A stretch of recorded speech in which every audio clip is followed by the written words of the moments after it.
ஸ்ருதிமுருதி புராணாம் ஆலயம் கருணாலயம் நமாமி பகவத்பாதம் சங்கரம் லோகசங்கரம். அத்வைதாசவ நண்பர்கள் அனைவருக்கும் என் நமஸ்காரங்கள். கிருஷ்ண ஜெயந்தியை முன்னிட்டு ஒரு அற்புதமான விஷயத்தை உங்களோடு ஷேர் பண்ணிக்க போகிறேன். இந்த ஒரு விஷயத்தை போன வருடமே சொல்லணும்னு நினச்சேன், ஆனால் முடியல. அதாவது 18 நாட்களில் நம்முடைய கோரிக்கைகளை நிறைவேற்றி தரும் அற்புதமான பகவத்கீதை பாராயணம். பகவத்கீதையினுடைய இந்த பாராயணம் என்பது மிகவும் அற்புதமானது மற்றும் அபூர்வமானது. பகவத்கீதை நிறைய பேர் எழுதியிருக்கிறாங்க.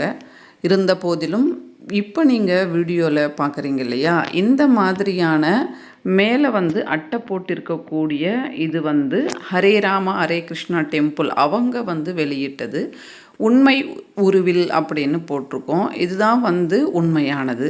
மற்றது அது எப்படின்னு தெரியல. இந்த ஒரு பகவத்கீதையை நீங்கள் வாங்கி வீட்டில் வைத்துக்கொள்வது ரொம்பவே சிறந்தது. இந்த மாதிரியான இதிகாசங்கள், ராமாயணம், மகாபாரதம், பகவத்கீதை இதெல்லாம் வீட்டில் இருப்பது நல்ல ஒரு அதிர்வலைகளை வீட்டில் ஏற்படுத்தி கொடுக்கும். அந்த விதத்தில் பகவத்கீதையை நாம் தொடர்ந்து 18 நாட்கள் பாராயணம் பண்ணி நாம் முடிக்கணும். அப்படி முடிச்சுட்டு 18வது நாள் நாம் தேங்காயை உடைச்சோம் அப்படின்னா கண்டிப்பாக நம்முடைய கோரிக்கைகள், அதாவது குறிப்பாக ஏதாவது ஒரு கோரிக்கையை மனசில் நிறுத்தி பாராயணம் பண்ணணும். இந்த மாதிரி நான் பல தடவை பாராயணம் பண்ணியிருக்கிறேன். அதனால் என்னுடைய அனுபவத்திலேயும் நான் உங்களுக்கு சொல்கிறேன். நம்முடைய முன்னோர்கள் சொன்னது 18 நாட்களில் நீங்கள் இதை படிச்சிங்க அப்படின்னா உங்களுடைய கோரிக்கைகள் நிறைவேறும் அப்படின்னு சொல்லியிருக்கிறாங்க. என்னுடைய அனுபவத்திலேயும் நானும் பண்ணியிருக்கிறேன். அதனால் 18 நாட்கள் நீங்கள் பாராயணம் பண்ணலாம். இப்போ பகவத்கீதையில் பார்த்திங்கன்னா ஸ்லோகங்கள் இருக்கும். 1வது அத்தியாயம், 2வது அத்தியாயம், 3வது அத்தியாயம் அப்படின்னு ஒரு 18 அத்தியாயங்கள் இருக்கும்.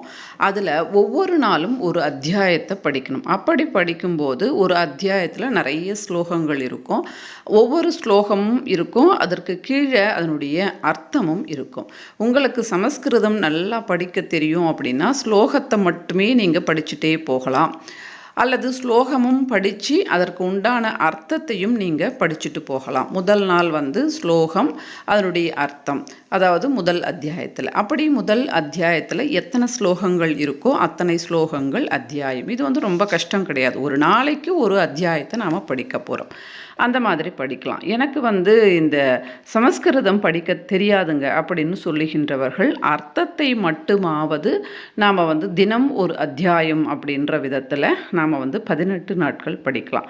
அப்படி 18 நாட்கள் படிச்சுட்டு தினந்தோறும் கிருஷ்ணருக்கு துளசியை வச்சுட்டு நைவேத்தியம் ஏதாவது வச்சுட்டு நம்ம காலை நேரத்தில் தான் பாராயணம் செய்வது சிறப்பு. அப்படி நீங்கள் பாராயணம் செய்யும்போது இதற்கு உண்டான அந்த ஒரு ரூல்ஸை நம்ம கடைபிடிக்கணும். அசைவத்தை சாப்பிடாமல் இருப்பது, இந்த மாதிரி நாம் சில விதிமுறைகளை கடைபிடித்து 18 நாட்கள் பாராயணம் செய்தால், எனக்கு கடன் ரொம்ப இருக்குது அடையில அப்படின்னு சொல்லுகின்றவர்களுக்கு, குழந்தை இல்லை குழந்தை வேணும் அப்படின்னு சொல்லுகின்றவர்களுக்கு, திருமணம் நடக்கணும், குழந்தைகள் நல்லா படிக்கணும், இப்படி பொருளாதார வளர்ச்சி அடையணும், வேலை கிடைக்கணும், நல்ல வேலை மாற்றம் கிடைக்கணும், உடல்நிலை சரியாகணும், இப்படி தர்மமான எந்த கோரிக்கையாக இருந்தாலும் நாம் வாழ்க்கை நடத்துவதற்கு நமக்கு நிறைய கோரிக்கைகள் இருக்கும். அதில் தர்மமான கோரிக்கைகள், வாழ்க்கை நடத்துவதற்கு நமக்கு ஏற்படுகின்ற கோரிக்கைகள் எதுவாக இருந்தாலும் 18 நாட்கள் பகவத்கீதையை படிக்கும்போது கண்டிப்பாக நிச்சயமாக அந்த கோரிக்கைகள் நிறைவேறும்.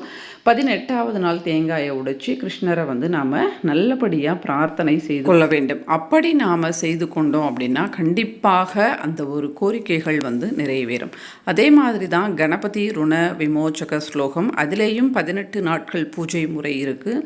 அதையும் வருகின்ற பதிவுகளில் நான் உங்களுக்கு தொடர்ந்து கொடுக்குறேன். அதனால் கிருஷ்ண ஜெயந்தியை முன்னிட்டு நீங்கள் அன்றைய தினம் ஆரம்பம் செய்து படித்தாலோ அல்லது என்றைய தினமாவது, குறிப்பாக அஷ்டமி அல்லது ரோகிணி நட்சத்திரம் வரும்போது கூட நீங்கள் எந்த ரோகிணி நட்சத்திரம் வரும்போதும் நீங்கள் ஆரம்பம் செய்யலாம். குறிப்பாக கிருஷ்ணரனுடைய பிறந்த நாளான அந்த ரோகிணி நட்சத்திரமோ அல்லது அஷ்டமியோ அன்றைய தினம் ஆரம்பிப்பது நமக்கு கூடுதல் சிறப்பு. அப்படி இல்லைன்னா எந்த மாதத்திலாவது நமக்கு ரோகிணி நட்சத்திரம் வரும் அன்றைய தினமோ, அல்லது தேய்பிரையில் அஷ்டமி வரும் அன்றைய தினமும் ஆரம்பம் செய்வதோ, அல்லது ஏதாவது ஒரு நல்ல நாள் சுப முகூர்த்த தினம் அந்த நாள் ஆரம்பம் செய்வது நமக்கு நல்ல பலன்களை ஏற்படுத்தி கொடுக்கும்.